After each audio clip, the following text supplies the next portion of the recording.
Okay, last time, I think I promised some of you that I would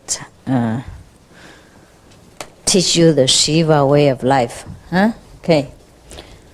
中国人以后会有翻译的啊，比较好哈。I think I speak English better or I speak Chinese better?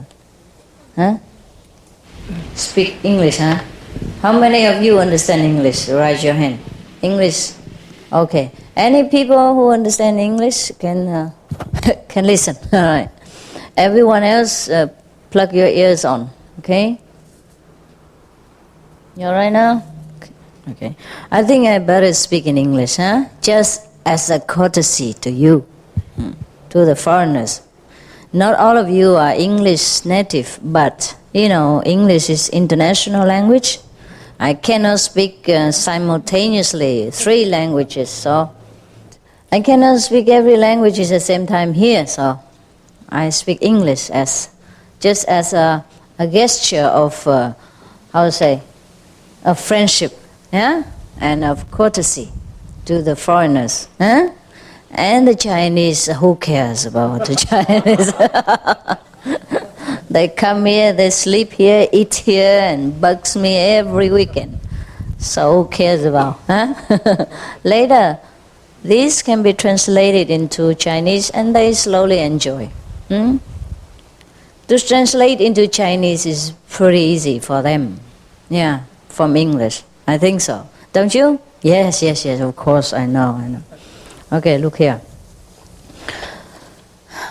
You know about Shiva? Any one of you hear about Shiva? Yes? Can you talk louder? Yes. I cannot hear anything. What did you say? Yes. What? Yes. Okay. Yeah, exercise your lung. Yeah? Alright. It's pretty cold here today. That is the fact. Huh? And I hope you survive. You don't have hat? Hat? You don't need? Tough guy, huh? No, you don't have to. You take the hat off to listen to me. You listen with your ears only. Okay, now we have some hearing problem. Can you hear me? Yeah? I can't hear myself. I can, of course. We heard of Shiva, huh? The god of destruction of India. Oh, by the way, there was an Indian man last night. Where is he right now? No, not you, the other one, with bear. Why didn't he come up? You rather sit there? You prefer the Asian company? Yeah, you don't understand English, you do, huh? Come over here, brother. You don't have sleeping bag? No, need take shoes off. We're not in India temple here. Take your shoes. Oh my God. Okay. You have your sleeping bag? You're warm enough like that? And your seat? Your cushion? You alright? Okay, the Indian people, they used to sit in anywhere, no problem. Okay, now, we heard of the Shiva, god of destruction of India, huh? I think it's a great misunderstanding of Shiva. He wasn't the god of destruction, according to what I read, yeah? What I know. He might destroy the negativities of people, yeah? He might destroy all the ugliness which sometimes accumulated within ourselves, yeah, and within him at that time, perhaps, but not to destroy any beautiful things in this planet. He's not the destroyer of goodness, virtues, and beauty, yeah? He's a destroyer of all that is undesirable, to clear the planet.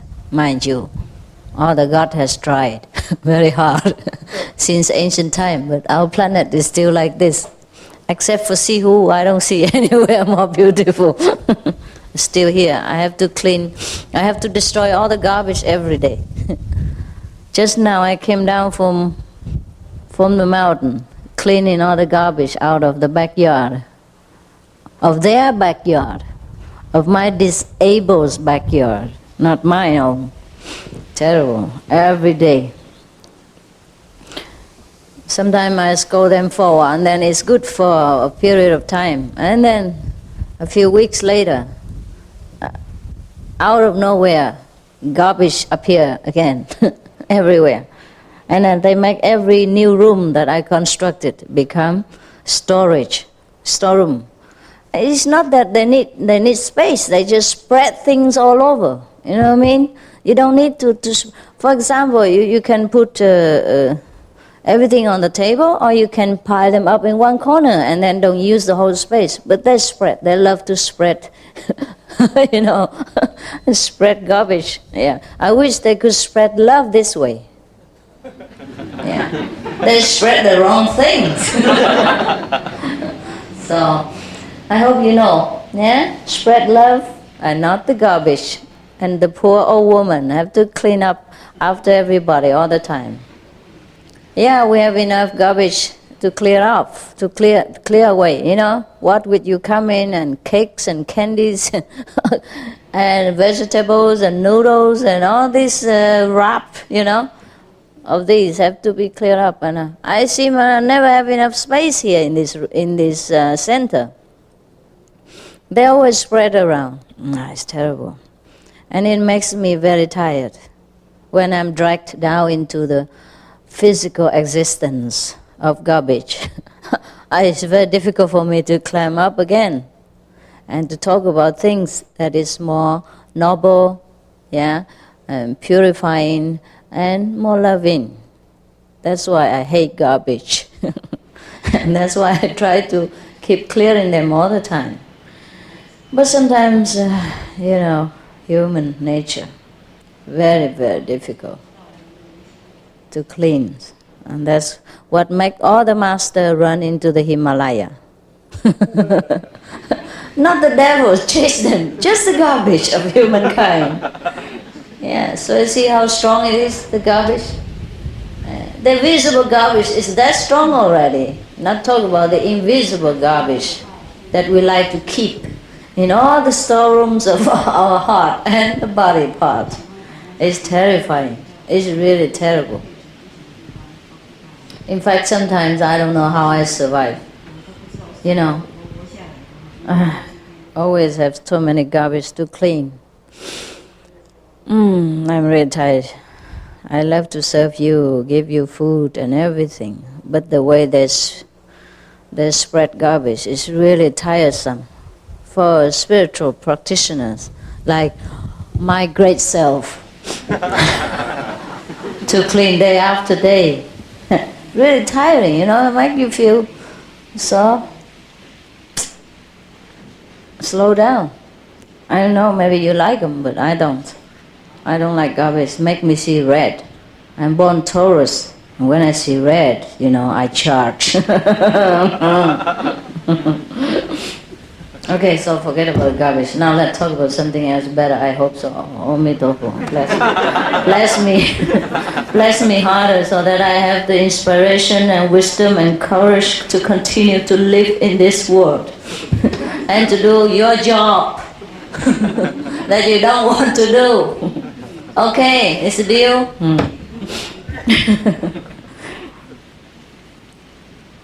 Shiva has a consort, you know. I don't know what this consort means to you. It means nothing to me. I don't have one. Perhaps it's a companion, huh? Or wife? No, it's not a wife, huh? Is it a wife? Girlfriend. Then I have some. Not girlfriend, boyfriend. I have a lot of boyfriends, you know, huh? You know the story of my boyfriends, huh? Yeah, now. So he has one, his name is, her name is Devi. Devi means goddess, no? Is that right? In India? Oh yeah. In India they have beautiful names. Maybe that's what we should learn. You know. Name like, how to say, oh, all their names are holy. You know, Devi, Deva, what else? Purusha, Krishna, what next? Laxmanjula, And what else? Oh, huh? Parvati. Shiva's wife was Parvati. His wife? Wife's name was Parvati. Parvati. Parvati. Oh, Parvati, but he named her Devi, right? Living in the mountain. Yeah. So, but he named her Devi. Perhaps the title, huh? Perhaps that's the way they address each other. Yeah, sometimes he addresses Devi and Lotus Eye and Loving One and Sweet Princess. My God, the way he spoke to her, I'd like to marry him. Too bad he's already gone. Huh? Yeah, in the language of such sweetness and heavenly blessing that I think we should all learn to speak with each other. The way Shiva spoke to his girlfriend or wife, it's really incredible. Such language today we hardly hear. Yes, so beautiful. He always called her all the best names that you can think of and spoke to her in such a sweet and gentle voice. Well, I imagine it was a gentle voice. Yeah, if he called her sweet princess, Lotus Eye One, he cannot say, sweet princess. So it must have been very gentle, romantic, and kind. That is the way all the husbands should speak to his beloved. Yeah. Well, it takes a long way to learn. Now, we see Shiva is supposed to be the god of destruction, yeah, but it's not so. As I told you many times already, we have a lot of prejudice or prejudice. I always have the problem. Okay, prejudice against something that is new. Yeah, Shiva, perhaps he was a very liberal, spiritual leader of his time, too much advanced for the people of his own generation to understand, and too liberal for the conservative Indians to bear. So they call him the god of destruction, perhaps. Many bad names has also been unfortunately addressed to the god Shiva. So today, in the most reverent mood and respected heart, I'm going to tell you the way Shiva taught his disciples so that we clear the bad names for him forever. And then we will learn in the future again to respect and to try to understand whatever gurus try to teach us. Whether it is good, then we will keep it. And if it's bad, then at least we learn something that we're not to do it. Okay? Not to do the way he does. So. And in my understanding, Shiva was teaching goodness, kind, and beauty. Yeah. So later we will prove it, okay? By some of the proof that I have searched for you, and try to make it understandable as possible in in ordinary language. I cannot express them as beautiful, as romantic, and as sweet as the way Shiva did to his wife or his consort. But I try as best as I could to make you understand the teaching of the great master. Yeah? Now, one time in a great assembly, like this perhaps, and his wife, his consort, the great Devi, Mataji, and what else? Supreme matress, matriarch of the house, yeah? Asked Shiva about spiritual practice. She herself has been greatly enlightened, and more or less as enlightened as Shiva himself. But for the sake of other people who has not been wise enough to even ask a meaningful question so that a master can be inspired or can have the opportunity to teach them the truth, the highest, noblest ideal. So his wife had to ask the question for their sake, not that she did not understand. Being with him all her life, she must have understood. Yeah. So now, she asked him first, "O Shiva, what is our true identity? What is this wonderful universe? What makes the karma? Yeah, what constitutes the karma? Who is in the center of the universal revolving wheel? What is this life beyond form? How many can understand the truth fully, above space and time, above names and definitions?" Wow, it's cool. So please explain. So let my doubts be cleared. What she meant was the doubt of other people, right? I want you to understand that Devi Parvati at that time was absolutely enlightened, yeah? Just like her husband. Well, if we read their story, we know, yeah? Because just like the story of Kabir's wife, you remember? Yes, they were both enlightened saints. But as a true Hindu wife and goddess, she would never in a dream put her foot in front of her husband and letting people know how great she is. It is enough that he is enlightened and be the teacher. She doesn't care to be the second one or the equal one. All the Hindu wives never in a dream does such things.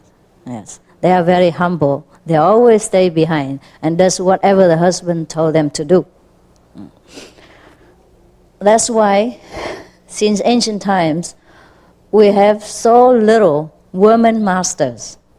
Because, as you know, most of the sacred literature of practicing spiritually are well preserved and revered in India. And many of the great masters came from India. And many of the great masters came from different lands, but have their root of spirituality from India. You know what I mean? So, of course, men teach men, and then men go out and spread the good news to men again. And then chosen a man here, since men is more associated with men, and so the hair will be men again. And then so the circle goes round. Because Hindu women would never try, to be assertive. Is that the good word? Yeah. And to show their greatness from within or without. If there is a master already, there is one enough.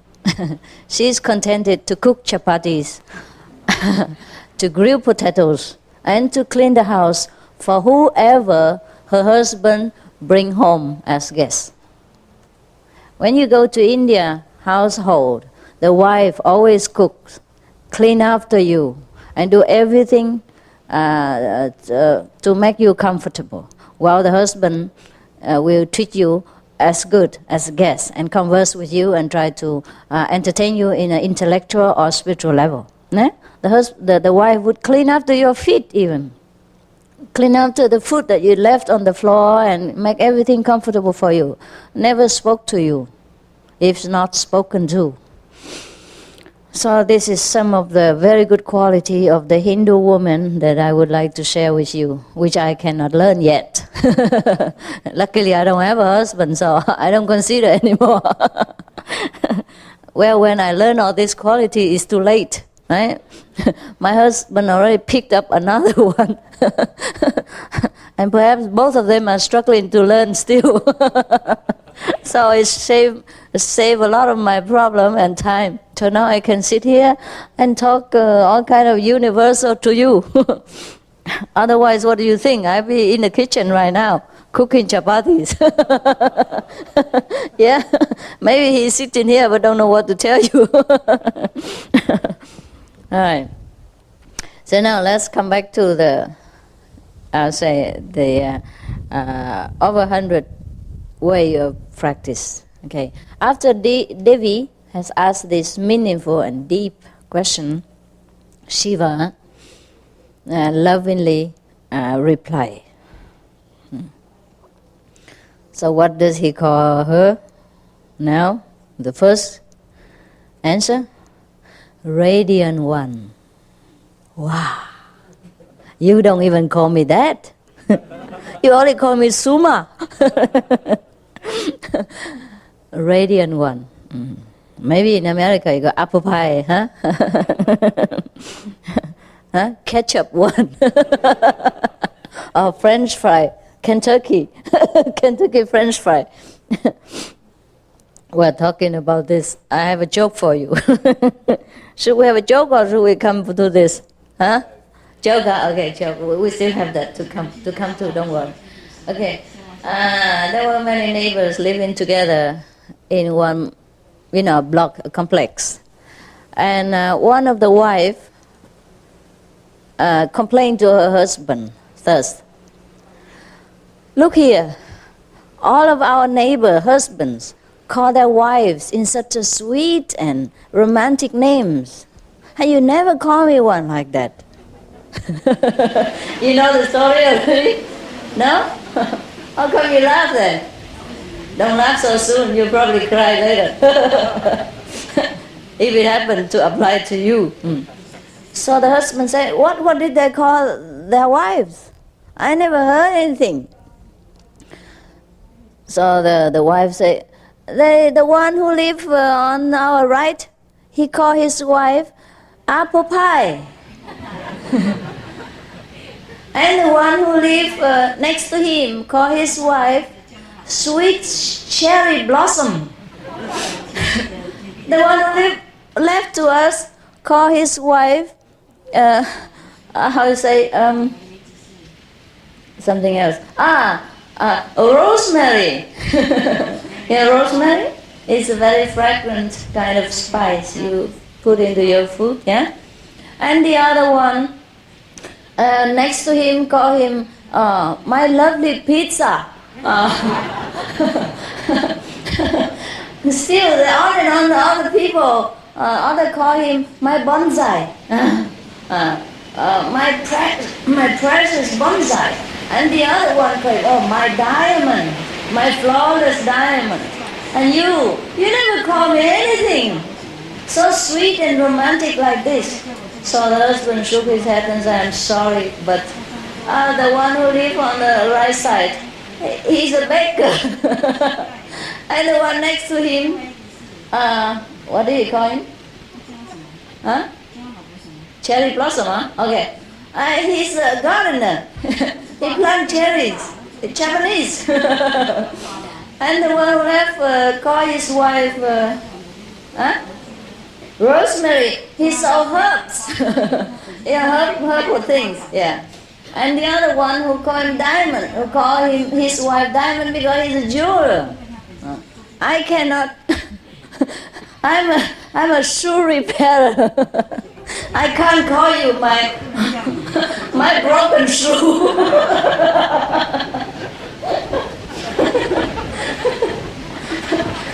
Yeah, it's good that he's not a coffin maker. Huh? My solid coffin. You know, the bury the dead in solid coffin. So make sure don't force your husband too hard, okay? In case he's not in a right profession to give you a sweetest name that you desire. Now, but you can tell your husband, learn from Shiva, huh? the god of destruction. All right. Shiva was very liberal, he wears snakes and all that around his arms, and he chose a man genital for a kind of symbolic of the universal, I would say, reproductive force. Yeah? But what he actually meant is that all the world were created by creative force. It's not the truth. It's not the highest abode of mankind, of the souls. Yeah, the creativity, the force of creation, which created the universe, came through Maya. So in the old time, to talk about Maya and creativity, he has to use a very crude object, like a man's genital, is that right? Just to let the people at that time knows what he meant. How can he philosophize with them in that time, when all people knows is something very crude, very primitive, very down to earth, very daily life like examples? You know what I mean? Yeah. Okay.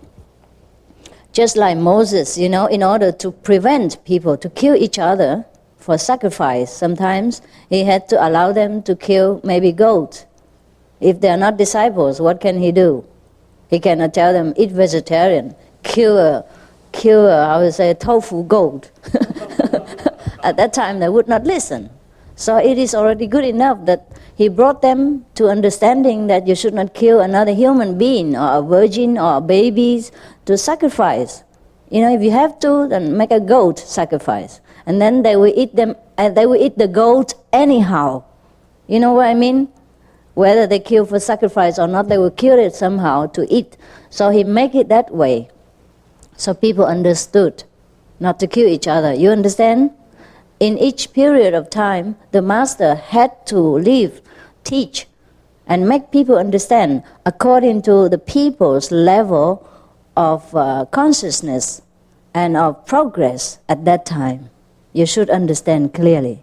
And so don't compare and say why Moses allowed people to kill goat, and Master Ching say no. You know what I mean? Now we don't have to say that anymore because nobody kill each other. If I go to Brazil, Amazon jungle, I probably have to do that. But if I'm in Taiwan, I tell them don't kill even pig. You know what I mean? Don't kill even chicken. Because it's not necessary to tell them don't kill human for sacrifice anymore. Not in Taiwan or not in the places that I have been for preaching. No? Okay. So now, the first answer Shiva gave to his wife is this, his companion, his lifelong companion is this. Radiant one, if you like to experience the illumination, you can concentrate between the two breaths. When the breath comes out and comes in this between time, then you will have the benefit of the illumination. Of course, what he meant is you must concentrate. Yeah, when you properly, because in the daily life, this is not the one method alone. Although you can do that, but we should use all this 120, perhaps 120, or maybe 112, 120. We should use it in different circumstances in order to concentrate our mind. So sometimes, if you remember, I have also taught you, during daily activity, you should always remember, your wisdom center and repeat the 5 names. But should you forget, even every activity you should concentrate. But it's very difficult for you, so you concentrate on the 5 names, even while you are working. But you should not concentrate on the physical breath, but in between. You know what I mean? What he means, between the 2 breaths, one come out and one come in, is that the non-breath, the non-breathing being, That's what we should concentrate on.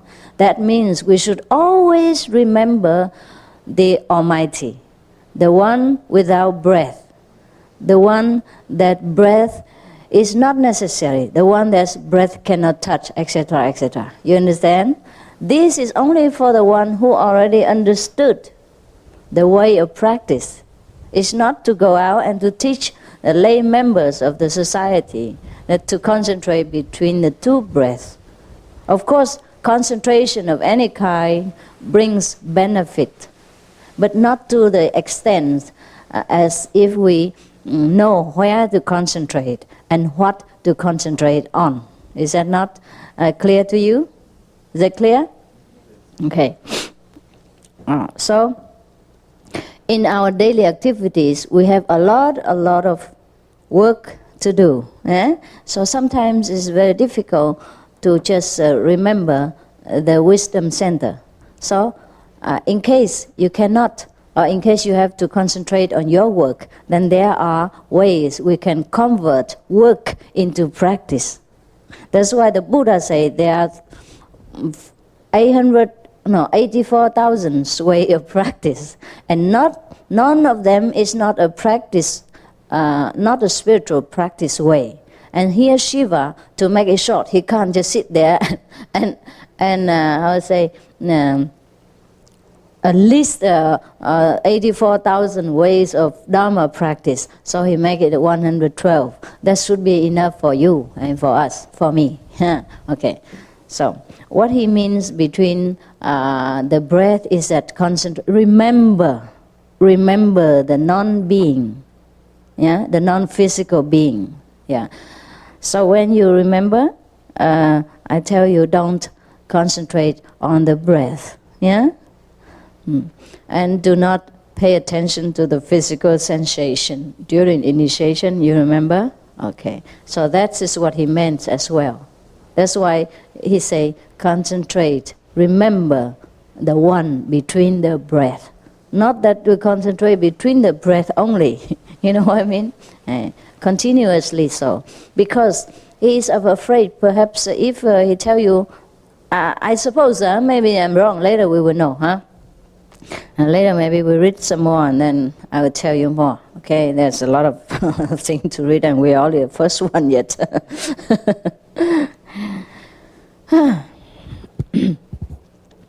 So now, because I'm afraid if you concentrate on the breath, you will make like a rhythm. You know what I mean?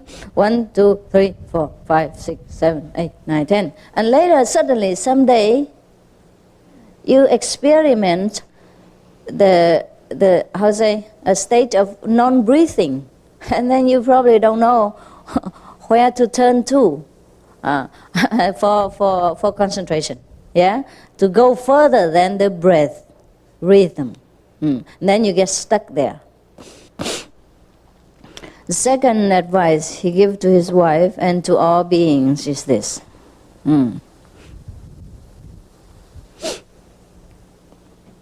When the breath turns from down to up, mean when you breathe out, and when you breathe in,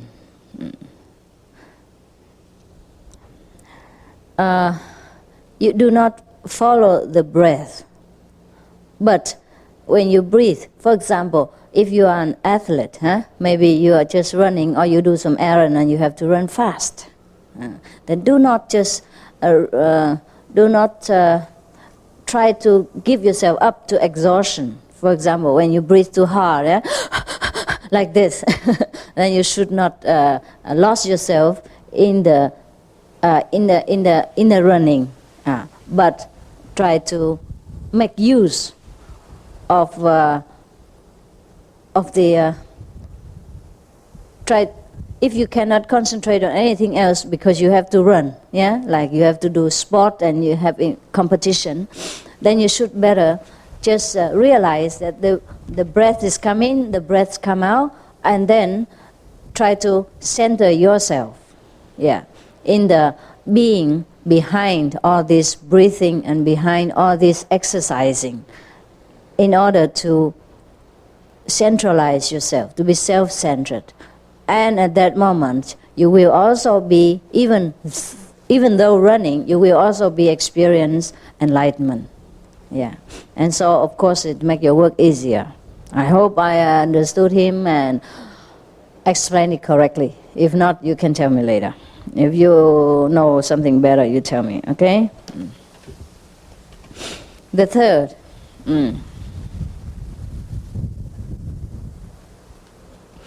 You know what? When people translate Shiva teaching, it's already confusion.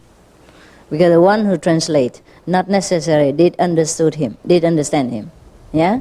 And then the one who translate before him even already make a mess. So many translations make more mess. I'm trying very hard to explain to you the way I understood. I hope I don't make worse mess than already has been made. The third one. Or in the middle of the fusion of the two breaths, yeah, try to center on that. Of course, repeat the 5 names. You know what I mean? In that case, then you will not try to hang on to the breath, but just to remember, something to remember. And then you repeat the holy names, and then center yourself. So what he meant is, whether you're working, you're running, or you're standing, you're walking, you still always can find something to concentrate and repeat the 5 names. If you happen to forget, the wisdom center, because you probably have to run. Yeah, you have to run and you have to look at the road. If you concentrate too much on the wisdom eye, maybe you forgot to look at the road, and then you become the last of the competitor instead of the first prize.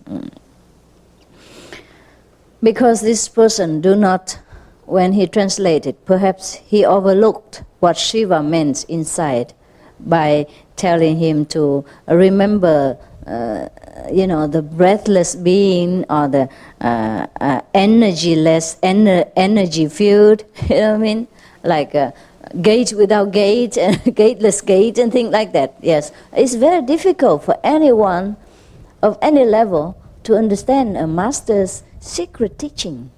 And this is supposed to be very deep, very secret, transmitted from one master to one disciple.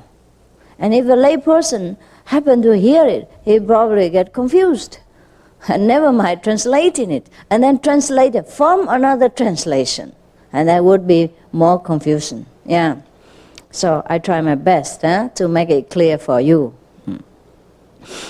So the energyless, energy field center, energyless energy, that can only mean the cosmos. Yeah? Can only mean the Almighty, the Supreme Master within every being. So even while breathing and running fast, we still have to remember that center. Yeah, if we can. Of course, it's difficult. So people say, well, when I'm running, when I'm working, it's very difficult to remember. Okay, you don't have to remember the wisdom center, but you remember the wisdom being, the wise being, the being without running, the being that is always still. So in every action we still can try to remember. Yeah, for example, when we're running fast, we try to remember the one who is still. That is our true self, our identification. Our identity. For example, like that. That's what I understood. If I understood it wrong, well, please, the Indian correct me. Is that correct, brothers? What do you think? Huh? You're very humble. That's all the Indians are. What do you think, Devi, behind there? You think it's okay? I'm trying my best. I can't understand all this myself. Okay, the 4th advice Shiva gave to his disciples is like this. Also, when breath is all out, yeah, or all in, When you breathe out or when you inhale, just inhale enough in. And stop at that time, in the middle of that. In such a universal pause, suddenly the small self, the physical self, vanished. This is very easy at that time to realize the whole purity of true self. That's what the translation is supposed to mean. Huh? All right. So, in this, what he meant is, before you breathe out again, or before you breathe in. Oh my God. Okay, I breathe for you. That is the moment when he meant. Or when before, or when all out. Yeah. Even in those instants, we have to remember the purity of our true being. He said, but it is very difficult. If you are impure, you will not remember that. You will always follow the breath in and out, or follow your exhaustion of the body, and then forget completely the true identification of our being. All right. The fifth is that, the fifth ways of to remember is that, now,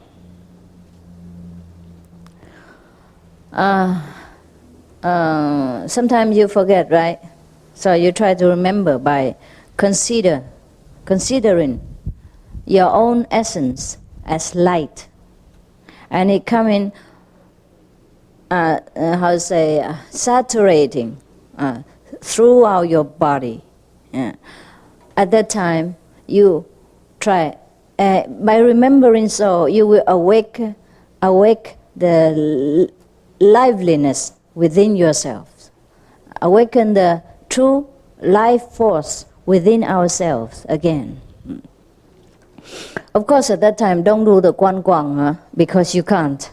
Yeah. So at least try to consider, to remember that you are the light. Remember the experience you have when you meditate on the light and you saw the light. So at that time, when you cannot meditate on the light, at least try to remember, to consider that you are the light. Yeah. Okay? That's what I understand. On the six ways to remember, all the teaching here is just a way to try to defeat your mind's wandering tendency, everyday life. So in every situation, there are many ways to try to grip the mind back. You see, that's why he teach the disciples so many ways to control the mind. Because if you let the mind free for 1 second, it will think of all kind of garbage. Therefore, there are 112 ways to catch the mind every day. So you use one after another, perhaps. You always try to remember the holy essence of our true being. The sixth advice is that the space is between. It makes it too short for me even to understand. Okay. So sometimes, perhaps, when it rains, according to here, in the space between the lightning, between the different lightnings, sometimes in the storm, the lightning comes one after another, right? So in between that, feel yourself as such powerful as the lightning of the universe. Even in the rain, you can remember God. You can remember your own identity. That's perhaps what the Master meant. Unless any wiser person tell me otherwise, because I don't have the whole scripture here. I only have a very short, concentrated essence of the teaching. And we try to make the best translation out of it. Okay? Interpretation. Yeah. Now, continue further. He spoke to her sweetly again. Devi, He called her goddess. Yeah, goddess. Imagine. You can also try to remember God or to be enlightened by imagining the Sanskrit letters.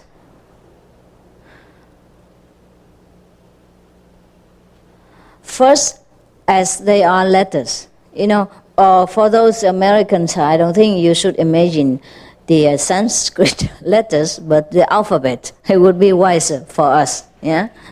First, imagine them one by one as letter, as physical letter, but later try to perceive more as sounds. Yeah, like A, B, and don't have to speak out loud, but try to perceive them as the silent sounds. And then transcends the sound, we enter the feeling. Try to feel the letters, vibration, instead of hearing the sound or seeing the written words.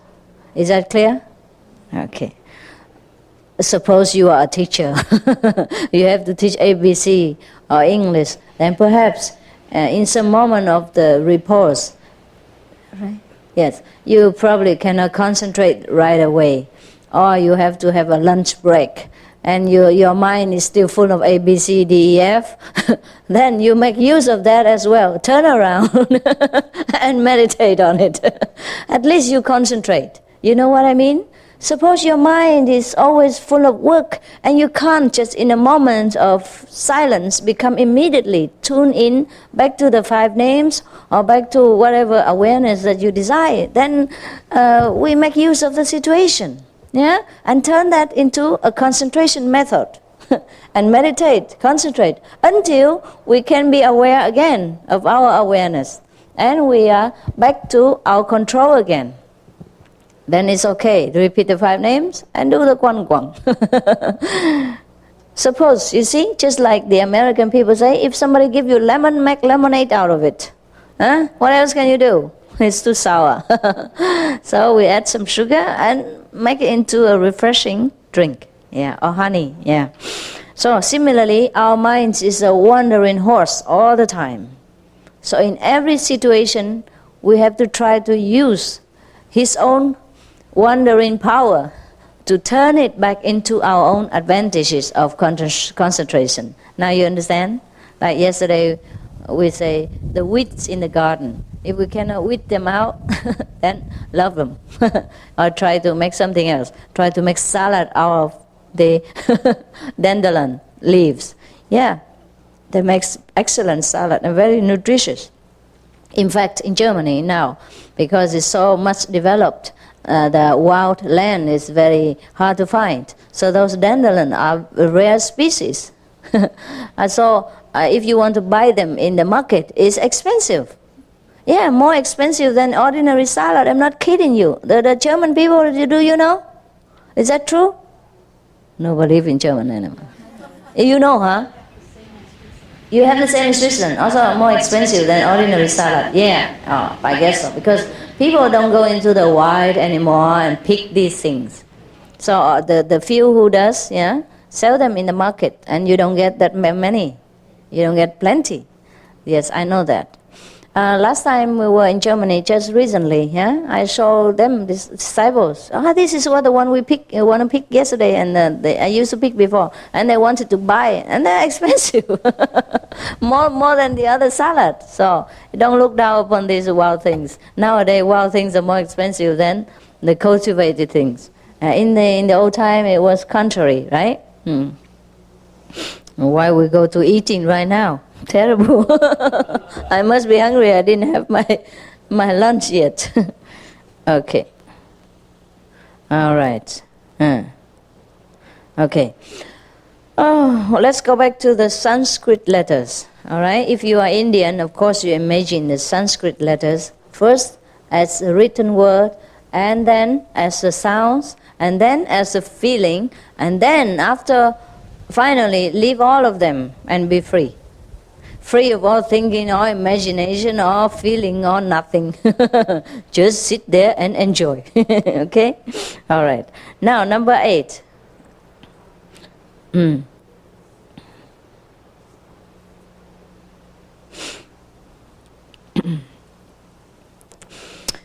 Suppose you have a moment of freedom, yeah, and too short to do the light meditation. Then you can concentrate between the eyebrows, as you know, you know where, huh?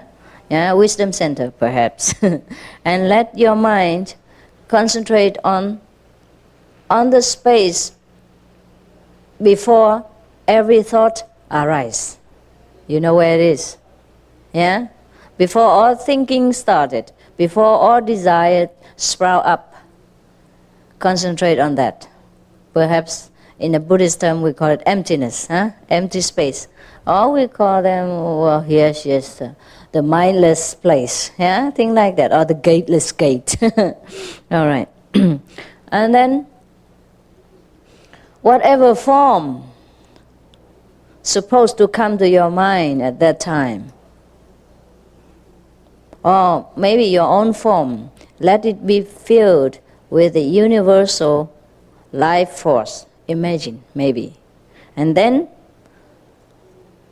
you take a shower in this light, in this essence of the universe. Understand? Like you are taking a shower, but not the shower of water, but the shower of the universal light, of the universal blessing and illumination. So in every circumstances, we can always try to illuminate ourselves by using the circumstance, by using the busyness that we are at that moment, and be at the present time. That's the best situation. Okay. So in all the mundane activities, we can always practice. There's no need to say, I don't have time, I can't cross my legs and things like that. You can. Whenever you can, you do it. And whenever you cannot, you do it as you are working. Turn your work into meditation. Concentrate on the force behind all the works, behind all the running, behind all the activities. Then you will always find something to meditate upon. And there is always plenty times. Because we can use the time of every situation for concentrating. Yeah, you get it now? Now, number 9.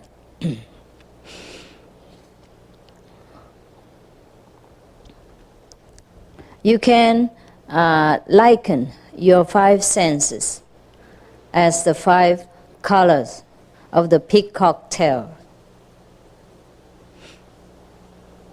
And then spread them all over the space instead of spreading garbage like they do here.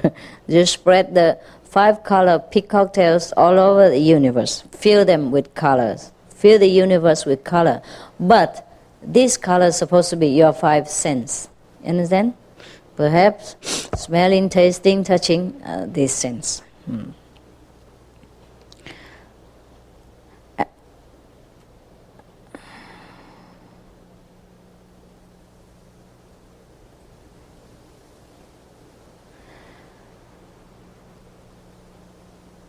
Okay, now because of the peacock tail color is very colorful and very beautiful, so you let these colors and beauty melt within yourself. And then anytime you feel that there is a limit, you spread them out until there's no more limit left. In that case, you dissolve all the frontier within your mind, and then thus whatever you wish well for other people will come true. So that's how you convert your power into limitless use. And that's how you can bestow benefit on countless beings and be of kind of a benefactor to all kind of people who surround you or who come in contact with you or whom you're praying for. Okay?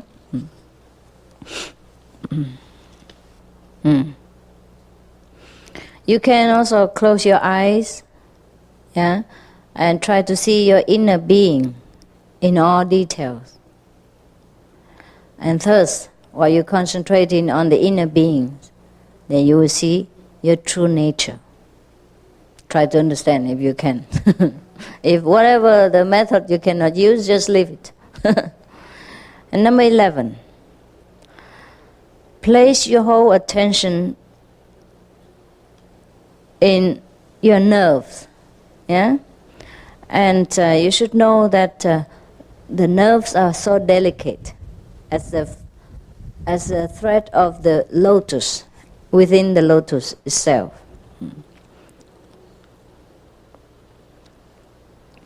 And thus, you will transform your physical being.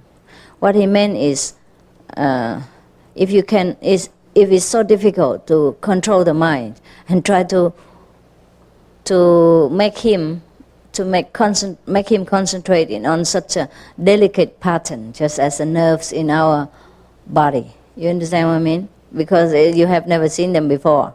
So it is very difficult for the mind to imagine all these nerves, and it's good for him. It serves him well, so that he will have no time to wander around and doing anything else. Yeah. Suppose maybe for many people it is suitable for them to be complicated like that.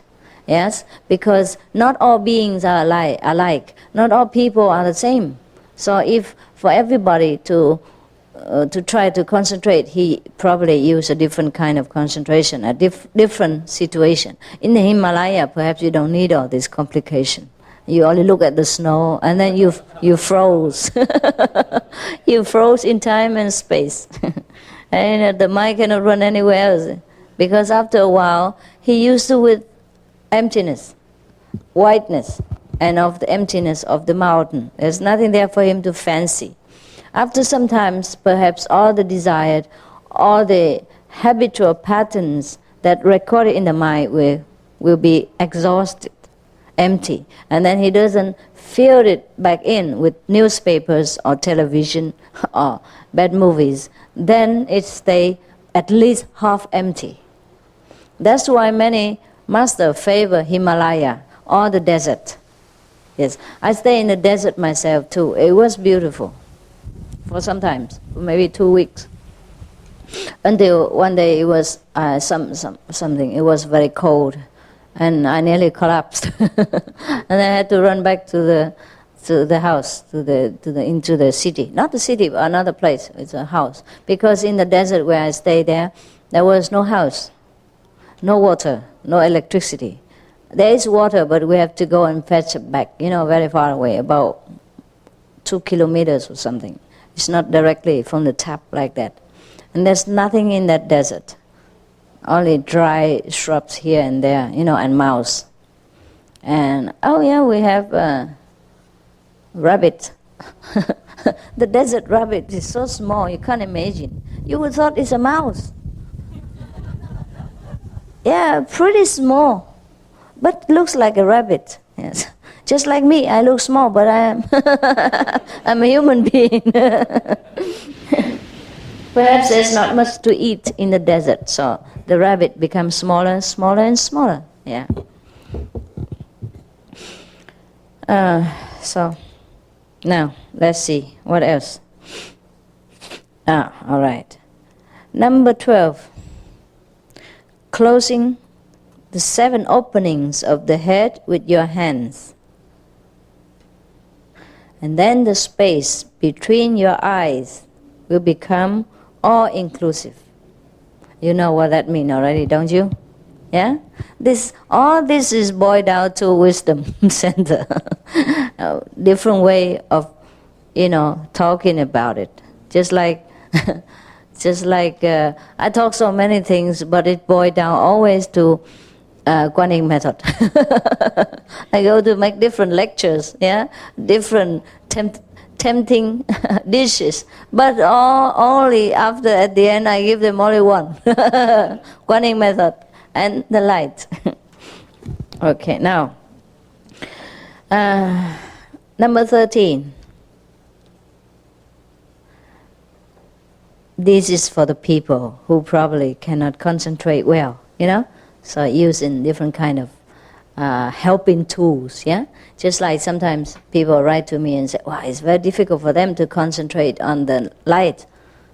So I say, well, scratch your wisdom eye a little bit, or just touch it with a point, with a fingernail, or a pin if you can bear it. But don't make yourself bleed. Don't bleed from here, okay? Just touch it so that you remember. It's one of the methods, right? Or sometimes somebody, Shiva doesn't say it here, but I have many more methods than this. For example, when I walk around the meditation hall and I see some people just sit there and deep in samadhi with the head, with the head turning here and there all the time. And then I just pat them on the crown chakra and then back he concentrated again. But that method Shiva did not write here. I'll tell him. He has to modernize more than that. Because in the old time, perhaps people don't sleep so much like this time. And in this time, people have, air condition and heating system, so it's very comfortable. So people tend to be too comfortable. So we have to use many more methods. So he say, and number 13, he say, if you cannot concentrate while meditating, perhaps, then you can touch your eyeballs lightly, light as a feather. And then maybe at that time you will see the light. I think so. I think you should rub your eyes more likely because you always sleep. If you touch as a feather, I think you could not even move. You rub it, with your gloves and everything. What he says was for the old time people. But nevertheless, you may try.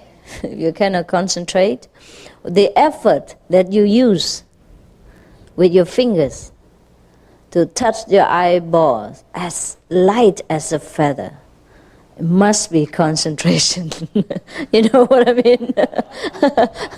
It's just a trick to bring your mind back into focus. So it's pretty good, So when you are already, all kind of topsy-turvy thinking back and forth from Germany to America and then back to the bathroom and back to the eating room again, and then if you can even be concentrated enough to put your hand as light as a feather, so rub a hand like yours to put on there, as, light as a feather, then at least you're back again, to the meditating business.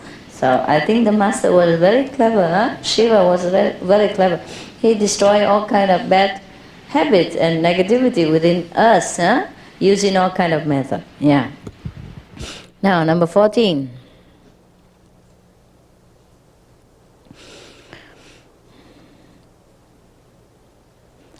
Bathe in the center of a sound, the continuous sound such as waterfall, or maybe seashore, Or if you cannot,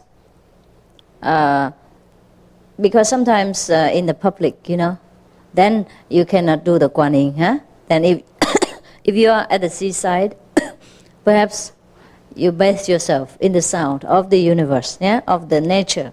Like when you are next to the Nicaragua fall, then you concentrate on the sound until you merge within the essence behind the waterfall, behind nature. There is the force behind all trees and waters and rivers and rocks and mountains. Then you concentrate behind that. By hearing the sound of the waterfall and concentrate on the force behind that, you will merge within the cosmos again. Or if not, if you can, then do the Kuan Yin. He says so. Well, he described in detail, but I won't say it here. You know already, so I don't have to tell you how to do it. Or do the Kuan Yin and hear the sound of all sounds. You know now what that is. Okay? Well, I can show it to you what he say, but don't let the other people know. All right, do the Kuan Yin and hear the sound of all sounds. Now it should be very clear to you as the water of the nectar river. Is that not? Yeah. Now, on number 15. Intone a sound, like the names of, the 5 names. And let it be very slow, repeating slowly, and enter the soundlessness, and become yourself.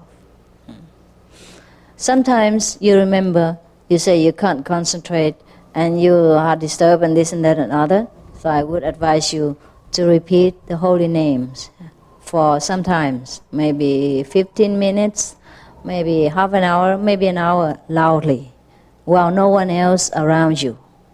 So you won't disturb people, and also you don't leak out your secret. Don't let people know that you are at the moment in difficulty of concentrating while they are in the 5th samadhi. If you sit on the bus and intone these 5 names and try to concentrate with your eyebrow knit together, do you think the people will not put you in somewhere? You know where? Right? Yeah. Not talking about you disturbing the whole bus and maybe drive the driver crazy. Therefore, these things we have to do alone. Yeah, because this is our private business. When we have difficulty in concentration, it's our private problem, right? We don't disturb other people's ears. And other 5th level or 6th level, how do you say, masters, yeah, around us, like those. Yeah, I'm not sure whom, but like those, for example, huh? All right. But then you enter the soundless state and become yourself. Number 16. Oh my God, only 16. 112. My goodness. I don't know. He talks so much. I didn't know the old time God spoke so much. What we call big mouth in modern time. I never talk so much. I teach you only 1010 and he teaches you so much. Okay. Originally, I intended not to speak at this retreat because I just don't know what to say anymore. I thought whatever I have to say, I say already. And so you have to practice. There's no need to listen all the time, but to bring what you have heard into practice. That's more useful to you. But I feel a pressure, like everybody sit there in silence and keep repeating, Master, say something.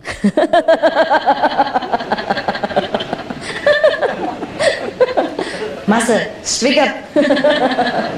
Master, it's time. Lecture time or not? Oh, and I feel so tremendous pressure, So I gave up, surrender to your will. I said, okay, then I will say something, And that's how it ends up in me talking like this. It's more difficult to remain silent than to speak to you. So I thought, okay, never mind, give them something. And then they all be quiet. Because we are used with listening, hearing. And so we cannot accept the silence. Very difficult. Yeah, maybe after 3 years you get used to it. But I don't know what you do meanwhile. And I don't know what I do meanwhile. We both probably will get on each other's nerves, having so much pressure. Like the 4 monks who vowed to have a silent retreat for 7 days. But then when they sit together, and then suddenly there's a monk who spoke up saying, in this retreat, you should remember, none of us can speak anything. And then the second one said, why are you speaking now?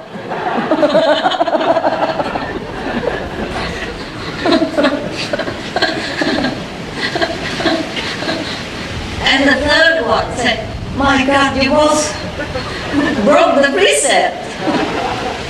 And the fourth one said, I never said anything.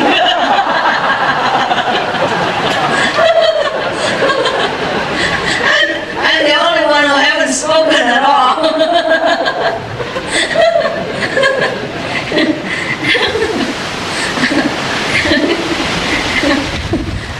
All right.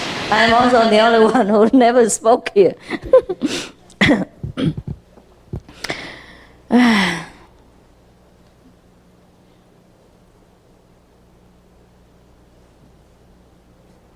Okay. Suppose it's difficult for you to concentrate again. You may choose any of a letter, yeah, and try to follow through with the beginning and the gradual refinement of the sound of that letter, and then be awake. Yeah. Perhaps when you're sleeping, and then try to awaken yourself. Very difficult. So try to do something new, like inventing a letter, an A or an Om or something, and try to follow through in the beginning as, only in your mind, don't disturb neighbor. If you're alone, you can. Then you follow through with first very crude sound of the letter by spelling it out in your mind or loudly, and later finally refine it until silence. At that time, then you'll be awake. Perhaps, or awakened, or at least awake from your samadhi. Number 17.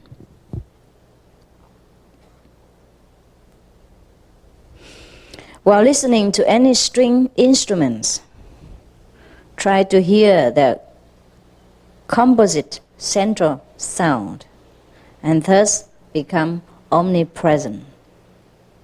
Or at least be one with the omnipresence, or at least remember the omnipresence. Because when we go to the concert, or go to theater, perhaps it's difficult to concentrate on the light, then you won't see anything. So you have to listen to the music, but then try, while listening to the music, try to remember the central note, the noteless note of all the music. And then at that time, perhaps you will enter the omnipresent as well. So while you're watching the theater going on, or while listening to the music, you are within yourselves and not lost in the merriment of the ephemeral nature of the world. Capish? I hope I make it clear. Oh my God, he talks a lot. We're still 18 only. Oh, I dare not let any further. I dare not turn the pages. Oh my goodness. Ooh. See that? Well, we can make it tomorrow night again. Huh? Yeah, sure. Oh, it's nearly 9 o'clock, Mike. Thanks God. Thanks God that somebody invented the clock. Why? I spoke since 7:30, huh? It's 1.5 hours already. For my small size, huh? There's a lot, huh? Now, number 18. You can concentrate or divert your mind from all this topsy-turvy thinking by intoning a sound audibly, and then less and less as your feeling deepens into this silent harmony.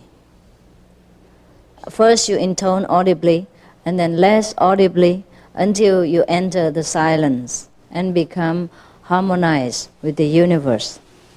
That's just how you concentrate sometimes. We can concentrate on our 5 holy names in this way. Yeah?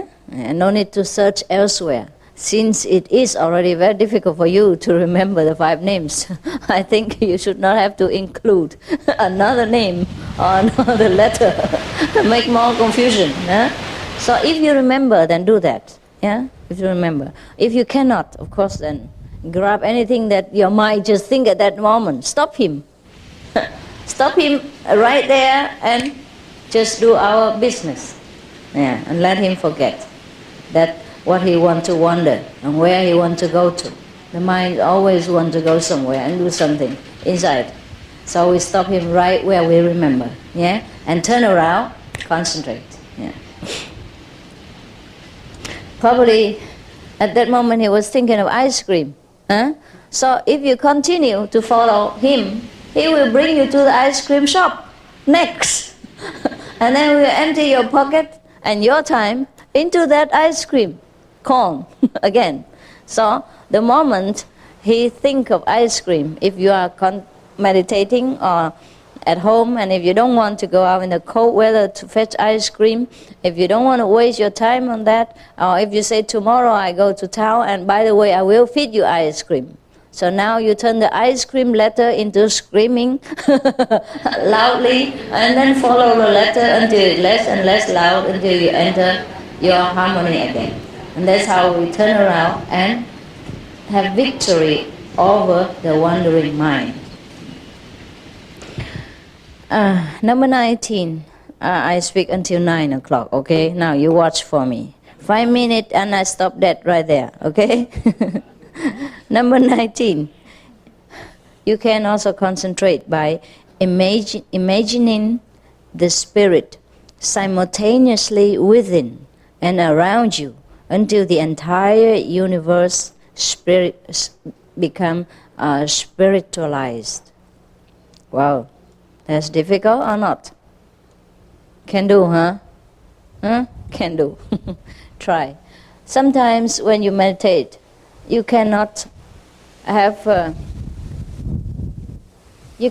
your mind settle down so quickly. Then just fantasize for a while. Yeah. I imagine that the master is around you. Yeah.